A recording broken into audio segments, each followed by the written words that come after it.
First, I want to say thank you for everyone who's been watching, commenting, doing all that fun stuff. And for this, we're going to be talking about some black figures that have disappeared from our food aisles. So, let's get right to it. When you want some breakfast, what do you like? Eggs, bacon, waffles, grits even?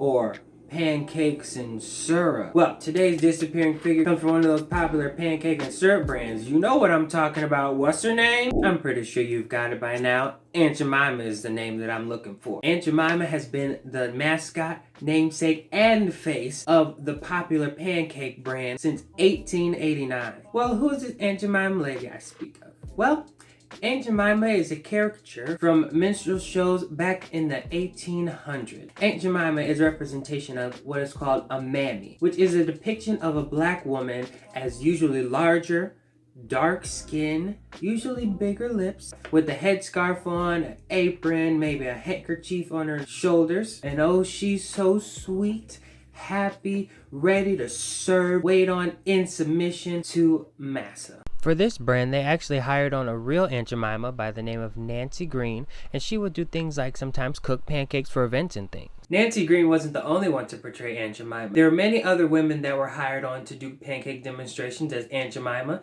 For example, Agnes Moody, Anna Robinson, both from Chicago, and also Lillian Richard, who is from Hawkins, Texas. In 2020, Quaker Oats Company, which is the parent company that acquired Aunt Jemima, announced that they will be changing their branding and getting away with this racial, stereotypical caricature, Aunt Jemima, during that crucial part of 2020 where there was uproar and protests and outcries for change due to racial injustice. Now they've rebranded to be the Pearl Milling Company. The picture of Aunt Jemima has now been replaced with a picture of a flour mill, and they have a pledge to support the empowerment of black women and girls. And as of 2020, you can walk through the pancake aisle, walk through the syrups, and see the new Pearl Milling Company brand. For our next figure, we're talking rice. You know, that orange box sitting on the shelf you see when you're walking down the grocery aisle? Blue letters? You know what I'm talking about, right? Now, at least once in your time of eating any type of food, you picked up this box of rice before. Maybe when you was younger, you used to eat it all the time, or when you was in a tight pinch for money. Uncle Ben's Rice is the name of the brand, and Uncle Ben is our disappearing person for today. Uncle Ben has been the face and namesake of a parboiled rice company for many years. In the 1940s, the company started as Converted Brand Rice and was a supplier to the US and British armies during World War II. After marketing the rice as beneficial to the public, in 1947 they officially rebranded as Uncle Ben's Converted Brand Rice. Some don't know whether Uncle Ben was a real person or not, but it's said that Uncle Ben was an African-American rice grower. He was such a great rice grower. He had excellent harvesting techniques and excellent practices in rice growing that his rice was one of the best quality rice, whole grain rices. His rice was so good that he became the standard of whether other rice growers knew if they were growing rice well or not. So, what's the problem with the name? Well, it's referring to him as Uncle instead of Mr. or even just Ben. Uncle and Aunt were used as demeaning terms to black people, while Mr. and Ms. were reserved for the greater-than-thou white folk. In 2020, Mars Incorporated, which is the parent company of Uncle Ben's Rice, announced that they will be rebranding along with other companies amidst the racial tensions in the United States. Now, the company is simply Ben's Original. They even released a scholarship in partnership with the United Negro College Fund. Hopefully I could still apply. I could use that. They still kept that familiar orange color and that recognizable blue lettering that you can now see on their new packaging in store. I just realized a couple months ago or so that it was even changed. I saw the logo and I was like, wait a minute, what's Ben's Original? Where's the dude at? This appearing figure that we're going to be talking about is a part of a brand that's the counterpart, I guess you could say, to our Heart Healthy Oats and maybe the cousin of grits. Do you know who this man is? Ooh, y'all are really testing me on some stuff that I hate to say it. I hope I don't sound ridiculous. I don't know who this man is. I mean, he could be walking down the street. I wouldn't know a thing. Sorry to this man. Well, he was the face of Cream of Wheat starting in the early 1900s. This character was based off of a chef named Frank L. White, but was called Rastus, or known as the New Rastus. Frank White was born in Barbados in 1867 and came to the U.S. in 1875. he actually was a chef or a cook or at least somebody who worked in a restaurant, and it was said that he was found in a Chicago restaurant where he was photographed, and that photograph would then be used as the inspiration for the new Rastus. Some aren't too sure if it was actually him. I wish we can have cream of wheat for a change. Yeah, at least they got a black man on the box.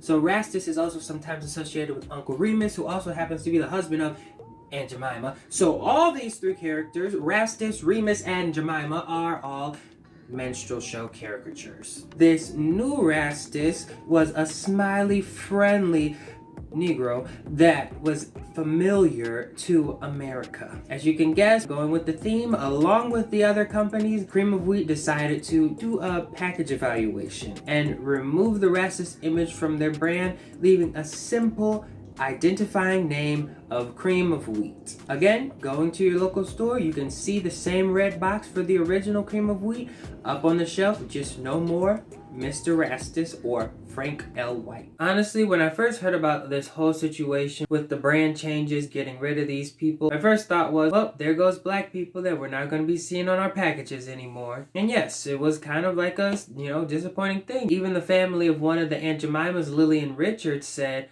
that they didn't even think that they should be getting rid of the Aunt Jemima because Lillian was honored for what she did and people were proud of her, and they thought that that would be an erasure of her history. I thought at one point the company said that they were going to be putting all the Aunt Jemima's histories and stories on each of the boxes. I didn't see that. Apparently there was a lawyer named Sheila who was supposed to be getting put on the boxes as a new mascot.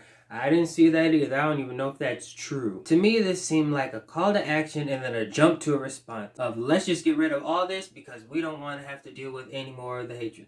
I do believe maybe the companies also learned that, we shouldn't be using this, so let's actually change. And I've looked on the websites and they acknowledge that there was a change in their branding, but there's no acknowledgement of why there's a change in their branding. Actually, one does have it, but you have to go to the FAQs and go to like the 4th page to find why they actually changed it, because someone asked that question. If these figures were real people, then maybe the companies could share the stories behind them instead of just immediately getting rid of everything associated with them. You won't move forward if you don't take a first step. So I do appreciate that these companies have acknowledged the issues, that the stereotypes that these brands have portrayed, and they've taken the step to make a change and have even offered some scholarships and funds to the black community. These aren't the only 3 companies that have made changes. You got Land O'Lakes made changes to their brand. Even Miss Buttersworth changed the bottle.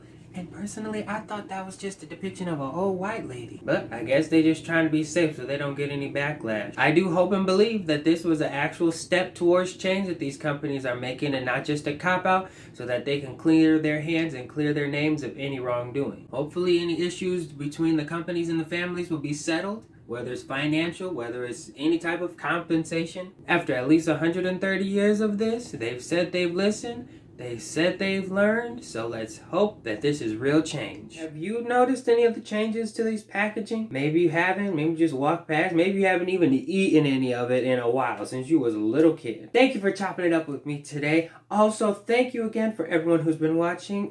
Tell me what you think and share with a friend or something like that. Alright, until next time, peace!